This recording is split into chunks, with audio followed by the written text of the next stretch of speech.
अस्सलाम वालेकुम जी नाज़रीन, मैं हूँ आपका मेज़बान शिराज हुसैन और आज की व्लॉग में बात करेंगे पाकिस्तान तहरीक इंसाफ पार्लियामेंटेरियन के जो बानी है, जो चेयरमैन है परवेज़ खटक साहब, उनका एक बयान इमरान खान के सामने, इमरान खान के बारे में आया है। उस हवाले से भी बात करेंगे। बैरिस्टर गौहर अली खान चेयरमैन पाकिस्तान तहरीक इंसाफ, उन्होंने नवाज शरीफ को क्या मशवरा दिया और बिलावल साहब क्या बयानिया लेकर आगे बढ़ रहे और नून लीग के ऊपर जो तनकीद के ऊपर तनकीद कर रहे, उस हवाले से ज़रूरी बात करेंगे। और साथ ही साथ सुप्रीम कोर्ट ऑफ पाकिस्तान से कुछ अहम फैसले आए हैं जो पाकिस्तान तहरीक इंसाफ के हक में वो फैसले जाते हैं और उनके लिए ये खुशी की बात है। तो शुरू करेंगे सबसे पहले जो परवेज़ खटक साहब है, पाकिस्तान तहरीक इंसाफ पार्लियामेंटेरियन के जो चेयरमैन है, उन्होंने कहा कि इमरान खान ने हर बार झूठ बोला है, हर दफ़ा झूठ बोलते रहे और अक़वाम को गुमराह करते। और उन्होंने अपने जारी बयान में मज़ीद कहा कि खान साहब जो है वो इक़्तिदार में आने से पहले कहते रहे कि जब हमारी हुकूमत आएगी तो डॉलरों की बारिश होगी, और जब उनकी हुकूमत आ गई तो और डॉलर जो है वो उनकी कीमतों में इजाफा हो गया और ये मसले मसाइल होते रहे। उन्होंने इस तरह के कुछ गुफ्तगू मज़ीद और भी की है, लेकिन नाज़रीन को मैं एक चीज़ वाज़ेह करना चाहूँगा कि मैं कभी कभार अपनी व्लॉग में ये बात करता हूँ कि सियासतदान आप लोगों के साथ क्या कुछ नहीं करते। ये वही परवेज़ खटक है जो खैबर पख्तूनख्वा के वज़ीर आला भी रहे। ये वही परवेज़ खटक है जो पाकिस्तान तहरीक इंसाफ के पार्टी में उनकी हुकूमत में वज़ीर दिफा भी रह चुकी है। ये वही परवेज़ खटक है जो सुबह शाम जो है वो इमरान खान की गीत गाते रहे। ये वही परवेज़ खटक है जो हर बार खान साहब की तारीफ़ें करते रहे कि खान साहब जो है वो एक मकबूल लीडर है, वो मुल्क के लिए अच्छा सोचते हैं, वो नौजवानों के लिए अच्छा सोचते हैं। तो ये वही परवेज़ खटक है और आज जब वो उनकी एक अलग पार्टी बन गई है तो वो इस तरह के बयानात दे रहे हैं। तो नाज़रीन, जस्ट बताने का मकसद ये है कि एक सियासतदान अवाम के साथ क्या कुछ नहीं करता, यही करते हैं सारे सियासतदान कि जब वो किसी एक के साथ होते हैं तो उनको उनकी खामियां नजर नहीं आती। अगर परवेज़ खटक साहब इतने दलेर होते तो उनको चाहिए था कि वो उसी टाइम कह दे, उसी टाइम पाकिस्तान तहरीक इंसाफ से रिजाइन दे दे, मुस्ताफ़ी हो जाए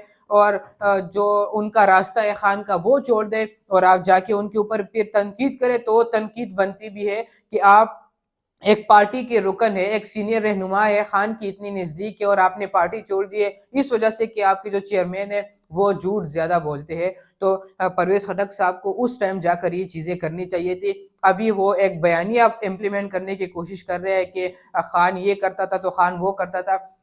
गैरत तब नज़र आती और होना भी उस टाइम चाहिए था आपको कि आप जाकर उसी टाइम उनके ऊपर तनकीद करते और पाकिस्तान तहरीक इंसाफ से मुस्ताफ़ी हो जाते, उनसे अलहदगी का इजहार कर देते। तो दूसरी जानिब आगे बढ़ेंगे और प्रोग्राम में मज़ीद बात करेंगे कि बैरिस्टर गौहर अली जो है पाकिस्तान तहरीक इंसाफ के चेयरमैन, उन्होंने नवाज शरीफ साहब को 8 फरवरी के लिए उन्होंने मशवरा दिया कि आप लंदन के फ़्लाइट बुक करवाएं और आप लंदन चले जाए क्योंकि अवाम ने अपना फैसला सुनाना है। ये तो वक्त बताएगा और जहाँ तक मुझे नज़र आ रहा है तो पाकिस्तान तहरीक इंसाफ के लिए मुश्किलात में मज़ीद इजाफा होगा। अगर आज़ाद उम्मीदवार जीत भी जाते हैं तो वो कहाँ जाएंगे।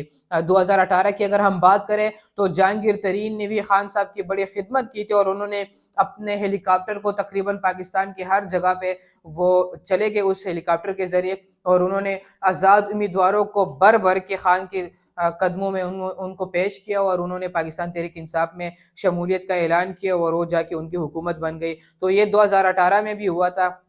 और अब जो है अब भी जरदारी बिलावल भुट्टो जरदारी साहब जो है वो भी पीटीआई की तरफ मुतवज्जा होकर कहते हैं कि आप हमें वोट दे दें क्योंकि अगर शेर आएगा तो आपका खून चूसेगा।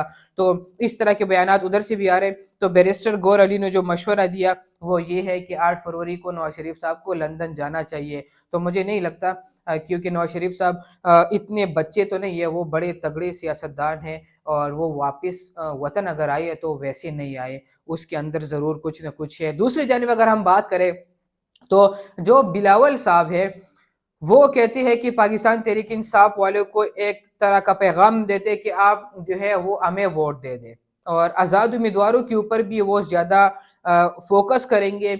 और क्योंकि अगर इलेक्शन जीते तो उनकी कोशिश होगी कि वो पाकिस्तान पीपल्स पार्टी में शामिल हो जाए और बिलावल साहब ने आज ये भी कहा जलसे से खिताब करते हुए कि मैं वज़ीर आज़म बनूंगा اور ہماری حکومت بنے گی. تو ایک سوال بنتا ہے کہ جو 2 سال تک تقریباً 16 مہینوں تک آپ لوگوں کی حکومت رہی, آپ پی ڈی ایم کا حصہ آپ بھی تھے, آپ بھی وزیر خارجہ تھے, تو آپ اس ٹائم تو بالکل خاموش تھے, اور ابھی اس ٹائم تو پی ٹی آئی کے خلاف آپ لوگ تحریک عدم اعتماد لے کر آ گئے, ان کو حکومت سے باہر کر دیا گیا, اور آج آپ کہہ رہے ہیں کہ پی ٹی آئی والے مجھے جا کر ووٹ دے دے اور آزاد امیدوار کو آپ جا کر اپنی پارٹی میں شامل کرنے کی کوشش بھی کریں گے.